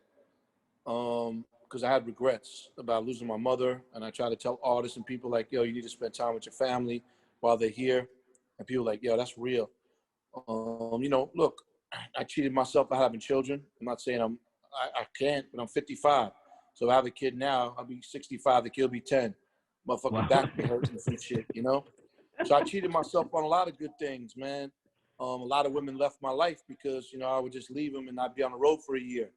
I was doing something that I loved, and I was in the studio and traveling. So it's a gift and a curse. But one thing I didn't, you know, teach myself was balance. And I try to tell the upcoming generation, who I mentor and speak a lot, is to, you know, have some balance, you know, try to balance. And it's very hard. That's why a lot of people in the music industry came up with me and not married, or they got divorced, or so on and so forth, or they're not there for their kids because they were traveling. So, you know, that's a big thing that I push is balance. And, you know, this pandemic is now making people get closer to their family and their children because they're home. You know, it made me find some things about myself. So yeah, balance is the key to everything. And it's hard because when you're chasing something you love, there's no balance. So try to have balance so you have no regrets. Okay, great. Definitely great answer. Great answer. That's something I suffer. I suffered at the beginning of my career with my wife and things like that. Just so focused on work that I forgot I had to spend time with my wife. But now I know, like, I have to budget. Let me call it, like, schedule myself. Okay, great. Doing this job, doing this time, spend my time with my wife, so that really helped having Yeah, the because scheduling. we want to be everywhere. We want to be part of Yeah. everything. And we feel like if we're not there, it's not going to get done right, especially if you're a control freak like myself and you want to be on Yeah, hands. you're right. You're You right. know, you want to be Definitely. on hands to deal with it. And I taught myself after my mother died that, you know what? I got to live my life too, man. And what Nipsey told me was too, yo, maniac, man, you know, start enjoying your life, bro. You worrying about everybody else but yourself, you know? Wow. Wow. Yeah, one thing I noticed about artists, because I do a lot of artist development and helping artists with promotion and things like that. And I find that a lot of artists, they spend a lot of money on their album or their records, over $20,000, $30,000. When do you feel like an artist should just be like, I spent over $30,000 on this album. I haven't get nothing back. My streams are not going up. Nobody's buying my merch. Do you find that artists should at one point should be like, you know what? Maybe artists being a musician is not for me. Let me look into being an engineer or a producer or something like that. Yeah, not everybody's an artist, and everybody thinks they're an artist. And I'm like, maybe you can become a manager. I'm dealing with someone who's really close to me who wants to be an artist so bad, but I'm like, man, you'd be better off as a manager. But if you are an artist or anybody out there being an A&R, a manager, producer, always set your goals. You know, make a blackboard, a whiteboard, and write down, you know, the end game and a P&L, and break down, if I spend this, how much do I need to make back to make break even? A lot of people just spend and have no plan and don't do a P&L and don't have a spreadsheet and don't understand, like, I'm going to invest this, but how much am I going to make back? And that's what I need. Yeah. They never plan nothing. They have no structure. They have no goals, no end game. They just do Yep. it, and they just don't give a fuck. And there's so many artists out here right now, they wish they had that money back from fronting on private jets or popping bottles or going to the strip club and so on and so forth, you know? Okay, yeah, that's a great answer. You're right about that. Artists need to start having this spreadsheet and putting these numbers together, because a lot of them are just spending and spending and spending and never seeing any returns. And You when it can't comes to me, spend without knowing your return. yeah, you're right. You're right. And so, tell us That's how a they should big gem start. right there. That's a big gem I just gave you.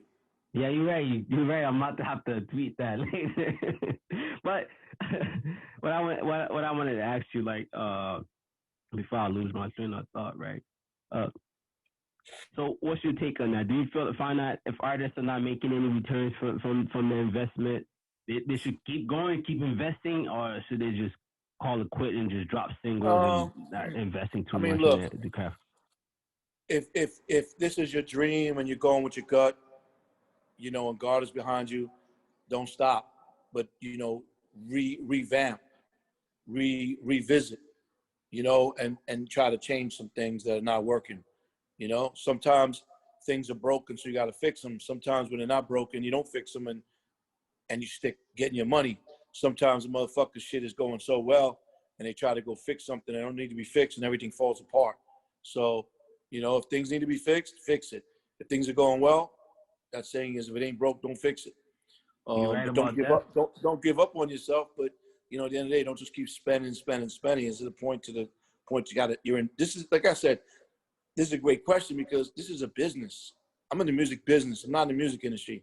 The music industry is a bunch of romper room, circus, clout chasers. The business is people who want to have longevity and make money and pay their bills and feed their children and put another person on and make their investment back and be real business like anything else. You know how many businesses are out there suffering in LA and New York right now that are closing down and they can't survive? We're living in a fucked up time right now. We need to be praying for each other. And I tell all these artists that live off of touring and doing shows, you better pray that the independent promoter is going to be in business after all this shit, because they're the ones booking you to do 1,000, 1,500 seaters. Not everybody's doing Coachella or OVO Fest or Rolling Loud. You're right. So, there's a lot of club promoters that were feeding a lot of artists and their kids. And that's what I tell artists that live off shows, which a lot of these artists do. You better be praying for these independent promoters. And they don't think like that, man. They don't think like that. And there's so many artists out here fronting right now for the fucking gram through this pandemic. And you know damn well you ain't got that shit. And I want to say names, but I'm not going to say names. So many that are fronting, man, giving the wrong message out here. Stop putting private jets and fucking Rolls Royces and jewelry. You fronting because you ain't making no fucking money doing shows. Stop giving the wrong perception out here to these artists that think it's all fun and dandy when it's not. Yeah, you're right. Coming from somebody like you, that's part of the lifestyle. I do find a lot of major artists do front out here. Yeah, they do have the smoking mirrors. They be dropping these cars to the jet. I'm like, bro, yeah, shit, like shit is crazy out here. Why don't you tell them to show? Why don't you tell them to show their fucking deeds to the houses? Yeah. You understand? Yeah. Because the first success and goal you should have when you get in the music business is buying a house and owning a house. There's so many artists right now in this pandemic that have been in this game a long time that don't even own a house. They've been renting because they're worried about spending money on the wrong things. So a lot of artists. So yeah, that's what we need to see. Anybody can go put a nice car in the fucking picture. You can go take a picture in the car and just see it in the parking lot. Congratulations, whoever just bought a house. And anybody can pull up to a fucking private. There's so many artists out here giving the wrong perception and fronting. It's corny, man. It's corny, and that's why my Instagram, I use it as a platform to show real shit. Man, my partner, where I'm sitting in the treatment center right now. My partner owns a treatment center. He has 2 jets. Wow. And he ain't on social media. You know who the fuck he is. Nothing. Humble as can be. No rapper out here owns no private jet. They didn't think about that. They spent all this money on these private jets trying to look good in front and do shit. You know what? You're smart. You would have flew fucking business or coach, saved all the other money and put it into fucking houses and real estate and investments. But you were too busy fronting for abroad or for some other people that don't give a fuck about you. Wow, you right about that. And just to follow up on your answer, right? I was just saying, like, a lot of people are in the music industry and they're not in the music business. So how do you think artists should start setting up their business, the music business, so they could be successful? Structure. It's like having structure in your home with your wife and kids, or you and your girlfriend, or you and your family and your parents. You have to have a structure in any type of business. I own a few businesses. It's not, we just open when we want, close when we want. We don't give a fuck. No, you have to have structure, and you have to make an end game, and you have to set goals. It's a business. You understand? A lot of people just want to be artists just to look cool. I see a lot of girls on Instagram, and they all looking the same. They all doing the same stupid shit, try to get attention. They say they're an artist, and I get disappointed. I'm like, wow, it's my daughter. I smack her. You know what I mean? Like if you really think about it, you run into these girls and they say they're artists, and meanwhile their fucking Instagram pages are selfies looking like a fucking hoe or a prostitute or a fucking slut. Excuse my French, women. But you don't see nothing of them in the studio or them doing music and stuff like that. Like, so how are you an artist?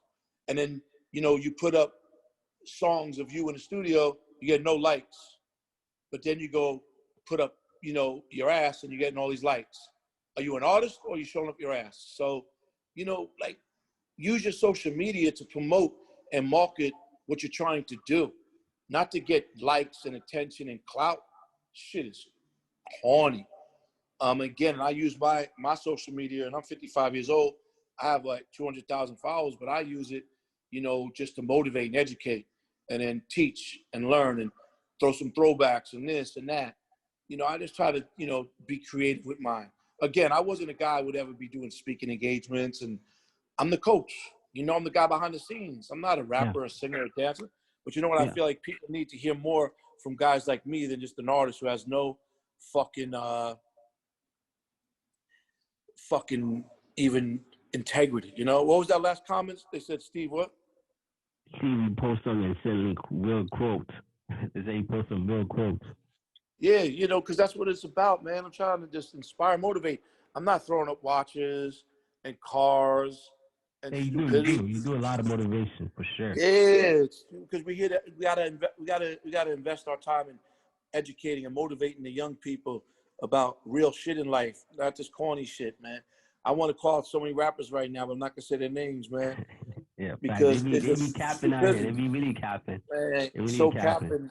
It's sad, man. Anything I post is the truth and facts and things I've been through. How can I Photoshop me and Biggie, me and Pun, me and Nas when he in 1993? Like, come on, like.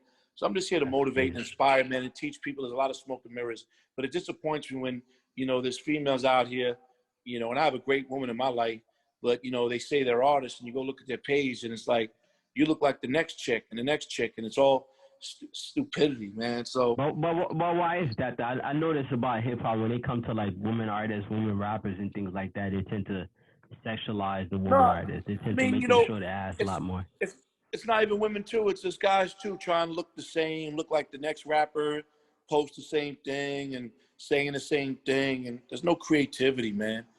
And that's why there's certain, look, we worked with an artist yesterday, Rumor, RMR. He wears a mask. Oh yeah. Let me tell you something. Fine with that, Jen. You could say it's a gimmick. The kid came to the studio yesterday, worked with Scott. Talented as a motherfucker. So his gimmick with his mask is cool, but he backed it up with the talent. Yeah. So people just try to do different things, but you have the talent. So, you notice when you go look at Instagram, so many people, male artists looking the same, and then females just selling their souls just to look cool. But then if you're an artist, as soon as you put yourself in the studio or, doing some type of behind the scenes stuff, you don't get as much likes. It just shows you that people are following you because you look cool in your Photoshop. That's why I'm saying, like, the real talent and the real music will outlast all this nonsense. And remember, I come from non-social media. I grew up in an era with no social media. Do you find the era no social media and the era of social media? What's your take on that? Do you find there was like a lack of mystery when there was no social media? You didn't know who the person were. You didn't have any contact with them. You couldn't comment on their pictures and things like that. What do you find that social media is kind of like diluted the game? It's a gift and a curse. I mean, I love social media. I'm a whore. I love it. You know what I mean? I'm addicted to it. But again, I come from non-social media too. So, some people that come up with me and they can't adapt to social media, they can't even still be in the game because they don't know how to diversify, they don't know how to grow and change. Yeah. So, I thought it was a gift and a curse, but I know how to use it, love it. To each his own. Yeah, you're definitely right. I'm not gonna hold you up for too long. I'm gonna take a few questions from our guests, from our participants. So Poppy, I'm about to unmute you right now to ask you a question. How you doing? Yeah, you ask your question. Hello, you guys hear me? Yeah, I can hear you. Speak a little bit louder though. Okay, let me turn this up. You guys hear me better now? Yeah, go ahead, ask your question. I boss. My question was basically like, what do you still consider a Canadian artist, an international artist? And for example, if like somebody were to be considered an international artist, is there like a demand for that in the Canadian Can't hear market? anything. Yeah, So I can't hear you. Just type your question. I asked him for you. All right, just type your question. Just type your question. I'm gonna ask him for you. So our next question somebody asked. He said, what major tips should we know about Spotify curated playlist slash pitching, and how much will that impact our growth? I mean, look, Apple, Spotify, Tidal, these are what people are going for to listen to music, and YouTube. Especially the younger generation, they don't know about, you know, going, listen to CDs and so on and so forth. So I feel like you need these platforms, Mm-hmm. and you should get to know the people who are curating them. It changes a lot, you know. You catch yourself on one of these playlists, your career could change. It's Yeah. just like back in the days, you got your CD on the right shelf in the store, or you got your song on the radio with the DJ. So now it's like if you get on one of these playlists, and that's why it's very important to get involved with the people running the DSPs, and build a relationship with them and just go from there. Okay. You're right. You're definitely right about that. I've seen that you work, like you said, you work with a producer, you work with writers, and one thing I realized from working with a lot of artists, and I noticed that they're always the last one to get paid. Producers get paid, these promotion people get paid, the video guys get paid, the recording studios get paid, but the artists have to wait how many streams, have to sell a couple records or whatever to even get a couple dollars back. So from working with publishing, writing, and producers, which lane would you recommend for someone like that's a creative to go into to make the most amount of money? Yeah, well, songwriters don't get paid up front. Sometimes they might if you're Pooh Bear, but not mostly every songwriter gets paid up front.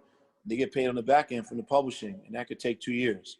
Yeah. The producers get paid on the back end. If they don't have a publishing deal or they have a publishing deal, it takes years. A producer gets paid in advance for doing the track. Some producers don't get paid in advance.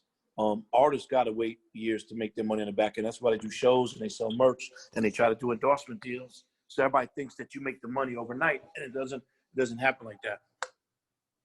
Oh, okay. So they don't make the money overnight type thing. They No, it don't does get not. paid right Money's away. not made overnight. No, the money's not made Okay. overnight.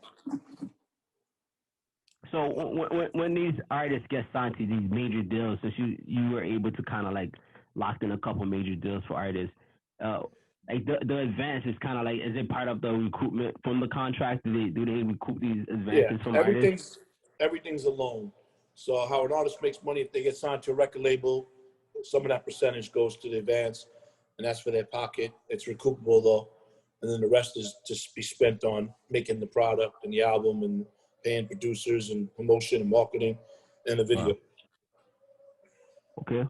All right. And that's Dope. why Dope. and Dope. that's why a lot of artists love doing shows because that's cash money. Yeah. And you pay your booking agency 10%, your manager 20%, and the rest is yours, and you put some away for the IRS. But without all these shows, that's why people are not making the money they're supposed to be making right now. And no artist ever thought this was going to happen. So that's the Yep. scenario. Yeah. Okay. Great. So I'm not gonna hold you on for too long. I got two more questions for you. I see So there's a few questions, and I know. Andrea wants to ask a question as well. Who? Andrea, okay, Andrea, let me put you up after I ask my question. All right, I got you. I'm gonna unmute you in a few. Then go watch this 'Cause UFC fight. all right, no doubt. So to maintain your success in your career, right? How much time do you dedicate towards your work? Is it like, well, how much time do you usually like put in work for? I'm abnormal. I dedicate most of my life to work. Wow. I sleep like 4 hours a day. I try to take the weekend or at least Sunday off. But I have an addiction, man. My drug of choice is work, Wow. And it's not a good thing because life is bigger than just working, but that just makes me happy. I love making deals and helping people and doing different things, moving around. But, you should dedicate being normal and having balance. You should dedicate at least a nice good 8 hours a day to your craft. Okay, dope. Oh, okay, Andrea, I'm about to pull you up right now, so get ready to ask your question. I just unmute you. So go ahead and ask your question. I don't even really have a question. I just wanted to, get on and say like thank you to both of you guys for making this happen. I've been trying to get in touch with Steve. I have actually been DMing you because I haven't wanted to email you demos just because I do everything myself right now. So it's like I want to make sure that when you hear it, it's like, oh, there's potential. Like I want you to hear like, yeah, that's it. So like, yeah, currently, I mean, that's what I'm doing. There's so many things I want to say. I wanted to touch on that thing that you guys were talking about with women, because I feel like there's just so much pressure for women to, like, especially with what's going on right now, like with what women are doing and putting out. It's like, you have to find the balance. It's like, yeah, it's okay to be sexy and this and that, but it's like, you got to have a little class with it. And it's like, like there is a lot of pressure with what people are asking for. And you kind of have to, I think, find a way to manipulate what people think they want and really give them what they need. And like, I don't know, like there's just so much I could touch on, but yeah, I just wanted to comment on that and just say that this is like, no, I appreciate that, but I try to tell women, just be classy and sassy. Right. Don't be devilish and whorish, Yeah. Because it's not about, with me, especially if you're a woman, it's about the lyrics and just something that's tasteful. You know what I mean? And I feel like there's no better time for a female artist than now. The last few years has been a great years in the past for music. In the past, if you go back 10 years, there wasn't a lot of female rappers, And I feel like now is plenty of time. And you DM me, but do I respond? Because I think I don't respond. I don't think you. No, I don't know if yeah. you I'm not a DM. I'm not the DM guy. I mean, and if anybody DMs telling you it is an email to send music to, then it's a fraud. But my email is on my Instagram. Yeah, it's the A2. I seen it. It's the A2. Yeah, that's my email. I've almost sent demos, but I'm like, you know what? It's not. A2Z, ent at yahoo.com. But the first impression is everything. So I'm glad you're not just sending anything. Yeah. It goes straight to my phone and my computer, and that's my email. And at the end of the day, I respect, you getting on here and spending your time on here for like an hour and a half. I appreciate you just like you appreciate me. We're all the same. So yeah, reach out. We build organically. But less is more. You don't have to hit me with 20, 30 songs.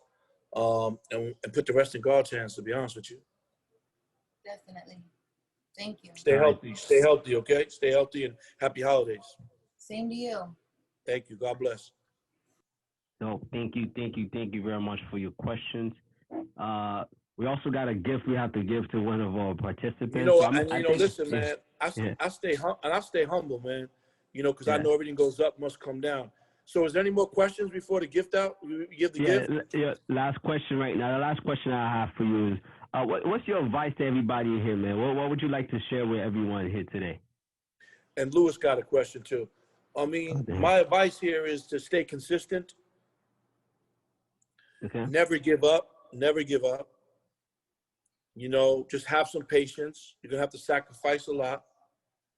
And, it might sound cliche, man, but put everything in God's hands, man, because I feel like everything is written. Have good karma. Be around positive people. Don't be around negative people, and be around people who just try to tell you it ain't going to happen, ain't going to work. Run for those type of people, man, and just, like, work hard, man. Just keep it real with you, man. Sounds cliche, but it's truth. Okay, great. So last questions before I let you go. I really appreciate your time. I really appreciate you coming to this Zoom and speaking with everyone, like dropping all these information that they really need. You kept it real. Like you being real with everyone, to tell everybody the truth, because a lot of people like to sugarcoat shit and not tell the truth on what's going on in this industry. I appreciate you, bro. I think some of that last question of Lewis or something. Yeah, I'm about to get him right now. Let me put him up. Louis, go ask your question before we let the man go. First, I wanted to say much respect to you, Mr. Lobel. I've been following you for a minute. And, I always see you posting up stuff with your family, with your pops. So salute to OG Ted.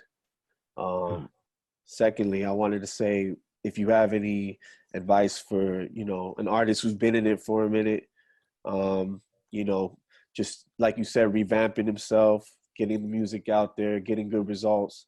But, during the crazy time that we're in right now, if you have any tips on like or advice for, you know, keeping your album relevant right now? Say you just put something out, you know, it's crazy right now because, as you mentioned, a lot of artists make money off of tours, you know, and other, you know, sources. But right now that we're in the pandemic and you can't really do that, you know, I'm seeing a lot of artists doing different creative stuff. And I was just wondering if you have any feedback on that or any, you know, advice for that. Yeah, where you from? I'm from North Hollywood, sir. Oh yeah, beautiful, Yeah, beautiful, yeah, yeah. beautiful painting behind you, man. Yeah, that's actually my album cover. Rest in peace, Kobe, man. I used to work with him when Yes, he was a sir. rapper. He was a Yes, rapper. sir. To be honest with you, man, you know, if you've been doing it for a while, reevaluate certain things and see what you could change and do better. Okay. Because if you've been doing it for a while and it's not working, then there's something missing or something needs to be adjusted. Right, And right. don't change too much because, excuse me, it takes away the authenticity and who you are. Got you. But if you've been doing it for a while, there's something that needs to be maybe a little bit fine-tuned. Got you. Yeah, no, I've been doing it for, you know, for a minute, and I've had some great shows, other, you know, great collaborations, opportunities. I personally took a break for myself for a little bit, just from, you know, mental health and stuff like that. Came back and I've been getting positive feedback on my work. And so I was just wondering what opinions, you know, or feedback you have for like an artist right now that's trying to, you know, just find creative ways to keep, you know, their momentum up instead of just, you know, falling into the shadow more or less. To keep it real with you, Yeah, first thing is to stay healthy. for sure. Got you. The second thing is, like I said, man, go take a blackboard up or, you know, a chalkboard or something and say, what's my pros and what's my cons? What's my Got strengths you. and what's my weaknesses? Got you. And fix your weaknesses and fix your cons. And I guarantee you, with the, you know, with God involved, everything will work out. Yes, sir. I appreciate that. Thank you for Don't the give up. advice. I'll see you around soon, man. I'm in North Hollywood a lot. I'm always, you know, Yes, in the sir. valley. But, I actually, yeah, I gotta get you some of our shirts, man. We got a dope brand called Welcome to Hell. It's Welcome to dope. Hell? Yeah, Welcome to Hell. Yeah. Damn, I don't want to go to hell, man. Nah. It's like, it's what I actually named my album, bro. It's Welcome to Hell. All right, It's just, I you know, respect state of that. mind. Hey, Yeah. and you know what? Maybe hell means something different, so I respect Yeah. that. So look, Yeah. I just want to tell everybody, man, I appreciate your time. Yep. Happy holidays. Stay healthy. And what I think we should do is this, right? As far as our gifts that I wanted to give you guys, I want to give one to Andrea because she's the only female in here. Yep. And then, you know, up next, you can holler at my partner Jay and tell him I said we're going to give 2 gifts away. Yeah. Because, you know, we're in the giving spirit always. Anybody in here Jewish?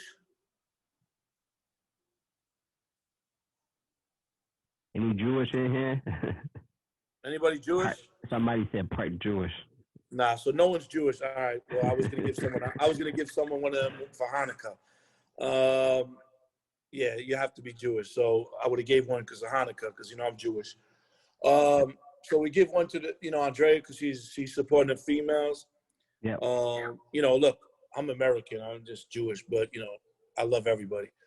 I mean, we could give one out. I think we should have a trivia question. Whoever can answer it first should win it. You know. Go ahead. What would be the question? Fuck.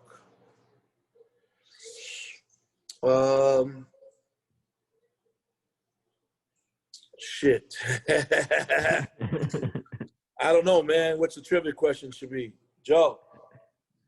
What's the trivia question, Joe? What should we give him? Oh, man. The first person to answer. Somebody said what were the toppings on his pizza? What was the toppings on that pizza? I was so hungry, I don't even know what he had on it. Pepperoni. What should be the trivia question? The trivia question is name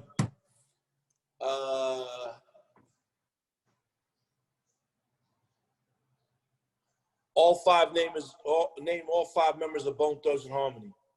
Oh wow! Whoever could answer that, get a gift from Steve Lobel himself.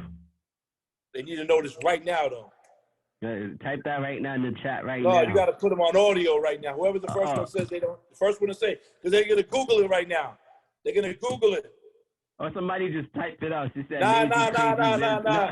It ain't right though. You got to spell it right. Everything got to be right. Oh gosh. Yo, Lewis had that. So if you're gonna give me, might as well give it to Lewis. He got all 5. What Lewis say? Let me hear what Lewis said. He said lazy, Put him crazy, on. biz. Put him on. Put Lewis on. Unmute him. I said lazy, crazy, flesh, busy, and wish. Let me see Lewis's face. Oh, Lewis did it. Okay. And you know what? Yeah. You did.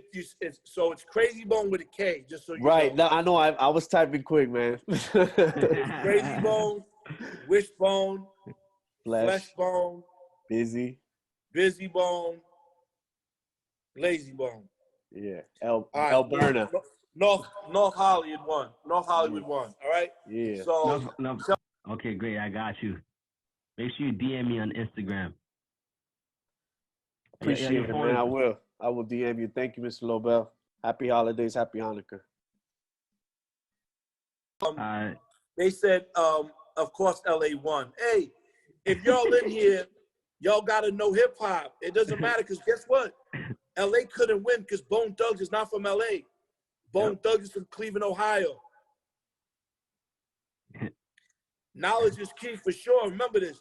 Bone Thugs and Harmony is from Cleveland, so LA couldn't win because I know the subliminal. You're trying to say, well, of course LA won because Bone's from LA, and they're not from LA. All right, man. I'm not gonna hold you on for too long. I appreciate your time. Easy is from LA. Easy's from LA. Oh wow. All right, he put them on. All right, so look, God bless y'all, man. Happy holidays. I appreciate your time. All right. God bless y'all. Peace, everybody. All right, peace out. Have a good night, man. Have a good night. Yo, while I have everybody on here, if you didn't leave, we could kind of like do some music reviews and shit. We could drop some songs while he's not here if he already left. So if you guys want to do some music reviews, we could definitely do that. Drop some songs and network with everyone. I got here till like 20 more minutes. We could drop some songs. Hold on. Let me stop it.